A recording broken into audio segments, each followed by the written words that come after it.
najsmutnejšie? Že som si celých 10 rokov myslela, že sme šťastní. Že ma miluješ. Ale včera si mi povedal niečo, čo mi zničilo celý svet. Takže celé tie roky si ma vlastne nikdy nechcel vziať.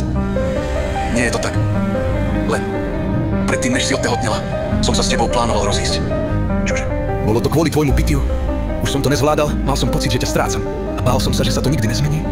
Ale ono sa to zmenilo. Hneď ako som zistila, že som tehotná, som prestala so všetkým, už 9 mesiacov som sa alkoholu ani nedotkla. Snažila som sa viac než kedykoľvek predtým. Viem a vidím to a milujem ťa za to, naozaj. Ale nedokážem sa zbaviť strachu, že čo ak sa k tomu vrátiš? To myslíš vážne? Myslíš si, že by som sa potom všetkom vrátila k pitiu? Po tom, čo som stratila dieťa? Po tom, čo som skoro stratila samu seba? Nechcem si to myslieť, ale celé roky som ťa sledoval. Ako upadáš, prosil som ťa, aby si prestala a neurobila si to len. Neviem, či na to dokážem zabudnúť.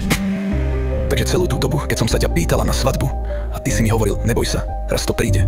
Bolo to celé len klamstvo. Neklamal som, chcel som tomu veriť, chcel som, aby sme boli v poriadku. Ale stále som čakal, či sa veci zmenia natrvalo. A teraz jednoducho neviem. Ty nevieš, po 10 rokoch, o dieťati, ako dlho si mi to plánoval tajiť. Nechcel som ti ublížiť, ale už som nemohol ďalej predstierať. Predstierať? Bože môj, myslela som si, že sme šťastní. Myslela som si, že sme na rovnakej vlne. Zostal si len preto, že som otehotnela. Však to nie je fér. Nie, keby som nebola tehotná, učiel by si. Neviem. Wow, je mi to ľúto.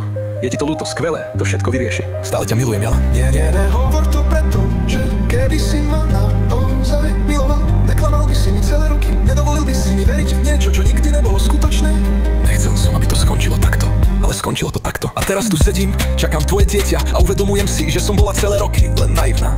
Nikdy som ti nechcel ublížiť, ale ublížil si mi a teraz už ani neviem, čo s tým mám robiť.